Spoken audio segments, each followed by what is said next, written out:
This is the iPhone 16 and iPhone 16 Plus, which I've been testing out all around San Francisco and here in New York. I'm gonna show you what's new. The iPhone 16 and 16 Plus have bigger batteries than last year's iPhone 15 and 15 Plus, so I'm here taking the phone out around San Francisco during a really busy day. Right now I'm using the iPhone 16 Plus and I've been using it all morning since about 7 a.m. and so far it's down to 94% at just after 10 a.m. So we'll see how long this lasts. The iPhone 16 and iPhone 16 Plus are Apple's newest entry-level phones. They come with a new camera control button, bigger batteries, the action button, and Apple's new A18 chip. They're also among the only phones that will be able to run Apple Intelligence when it starts rolling out next month. For the first time, it's hard to say exactly how big of a step up the new iPhone is compared to the previous generation because the full version of Apple Intelligence isn't available yet. I've only been testing a preview of it so far, but based on my experience, it does seem like there's plenty that's new about the iPhone 16 in other areas. Once you get the hang of it, the new camera control button does make it easier to swap between shooting modes when you're using the camera. Do you need it? No. But is it fun to use? Absolutely. I was also really taken with the new version of Apple's Photographic Styles effects, much more so than I expected. The action button's arrival on the iPhone 16 also means you'll have a faster way to trigger the flashlight, turn on Do Not Disturb, or record a voice memo. Yet Apple didn't give me everything I wanted with the iPhone 16. For example, I'd still really like to see the always-on display make it to Apple's cheaper phones instead of just being for the Pro. As always, the iPhone 16 will be worth it for those coming from an iPhone that's at least a couple of years old. The days of upgrading your iPhone every year seem to be far behind us, although maybe I'll feel differently after spending time with Apple Intelligence. Let's take a look at these new colors. The iPhone 16 comes in ultramarine, teal, pink, white, and black. I've been testing the pink iPhone 16 Plus and the ultramarine iPhone 16. Like last year's iPhone 15, these phones have a color-infused glass back that gives them a frosted look. These colors really pop, and it makes me not want to cover them with a case. In fact, I carried these phones around San Francisco for days without a case and tossed them in my bag, and they haven't scuffed or scratched. Like last year's devices, the iPhone 16 and iPhone 16 Plus are available in 6.1 and 6.7 inch sizes. Unlike the Pro models, they can't boost their refresh rates up to 120 Hz for smoother scrolling, and they don't have an always-on display for seeing the time and notifications at a glance. So this is the action button. It's new to the iPhone 16, but it was on the iPhone 15 Pro last year. You can program it to do a lot of things like recognize music, turn on the flashlight, things like that. I'm gonna use it to record a voice memo right now. Note to self, the Ferry Building has a lot of good restaurants, and I should definitely try the burger place because it looked really good. I don't think it's reason enough on its own to buy a new iPhone, but I do think the action button is a little underrated. It brings a level of customization to the iPhone that you just really didn't have before. For example, I've programmed mine to order my morning coffee from Dunkin'. And I mean, what can be better than that, just having a dedicated coffee button on your phone? Now for that new camera control button. Pressing it launches the camera, and from there, you can access certain settings and shooting modes in an overlay that appears on screen. So I can swipe between all these different settings. So you have styles, you have the different cameras you can switch between, zoom, depth, exposure, things like that. So if I want to get out of this, I can just kind of tap to go back to whatever the last setting was that I was using, and then I can press down to zoom in a little bit and take a picture. I do feel like there's a little bit of a learning curve. Sometimes I forget how many taps I need or how many presses I need or how hard I have to press down, but it's really fun and it makes the iPhone feel a little bit more like a point and shoot camera, and it's fun to see Apple kind of playing around with the camera interface in a different way. I'm going to be honest. Using the camera control button didn't come naturally to me at first. On my first day with the phone, I kept instinctively reaching for that camera icon on my lock screen. But once I started using it, I really liked that I didn't have to obscure the screen with my finger to snap a photo. It's also a lot easier to keep the shot consistent since I don't have to move my hands as much to zoom in. The camera control button isn't a reason to go out and buy a new iPhone right now, but it's really nice to see Apple improving the interface for one of the things that we use our phones for the most. Unfortunately, the most interesting thing about the camera control button won't be coming until later this year when Visual Intelligence launches. That feature will let you launch the camera and point your phone at objects in your surroundings to learn more about them, like the hours for a nearby restaurant. It's also worth noting that Apple isn't the first company to have this kind of idea.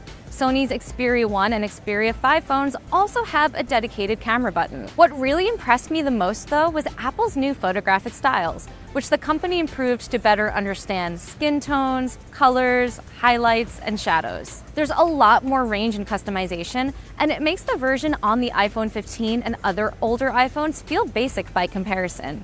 So as you can see, there's far fewer options here as well. You can still adjust the tone and warmth, but you just don't have quite as many options. I had so much fun adding different effects to my photos. In particular, I tended to gravitate towards the more dramatic looks, like the vibrant option and the stark black and white option. These photos taken at the Golden Gate Fortune Cookie Factory in San Francisco are some of my favorites. For someone like me who doesn't have a background in photography, these effects gave me some creative control over things like color, shadows, and contrast without having to do much more than press a button. You're about to get into a driverless car to go to the ferry building. How do they know?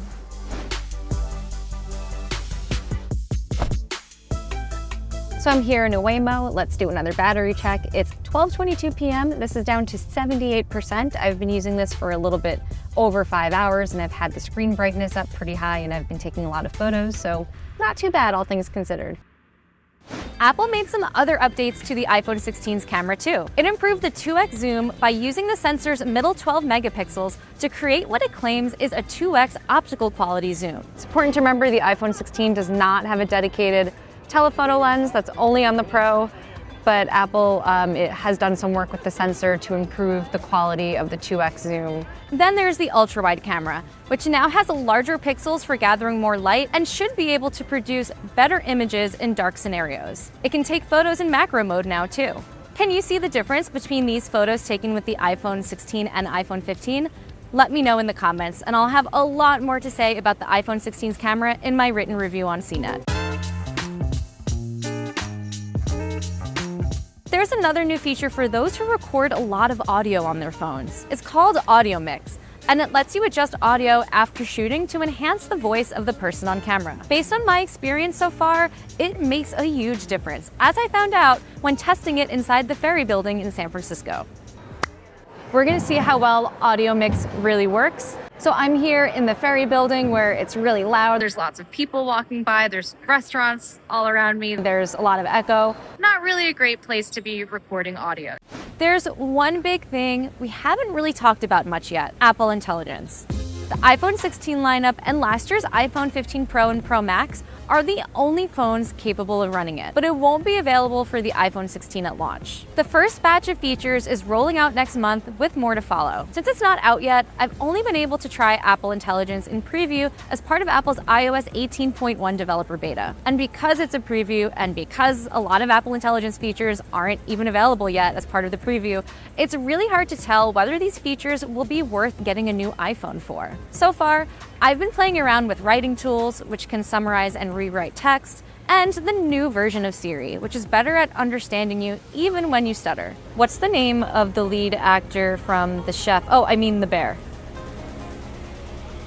But I think what stands out to me the most so far is the way Apple Intelligence can summarize notifications and text messages. As someone who gets caught up in a lot of lengthy group messaging threads, this feels like something that's actually practical and can be helpful in everyday life. Sometimes the summaries can feel a little silly, like they're missing some context, but other times I've been able to know exactly what I need to know without even unlocking my phone.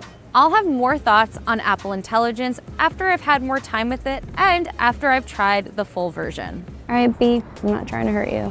So this is my final battery check with the iPhone 16 Plus for today. It's about 3:11 p.m. and it's down to 55%. I've had the brightness up for most of the day. I've been walking around taking lots of photos. So that's after about 7 hours of heavy usage.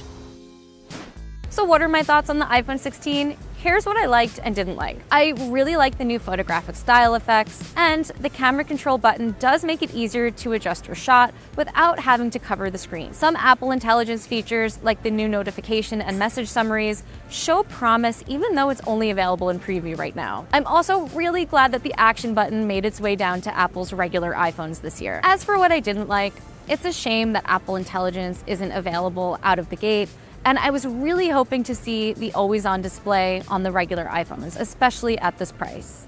So what do you think of the iPhone 16? Let me know in the comments. And don't forget to subscribe to CNET for more iPhone coverage. Thanks for watching, and I'll see you next time.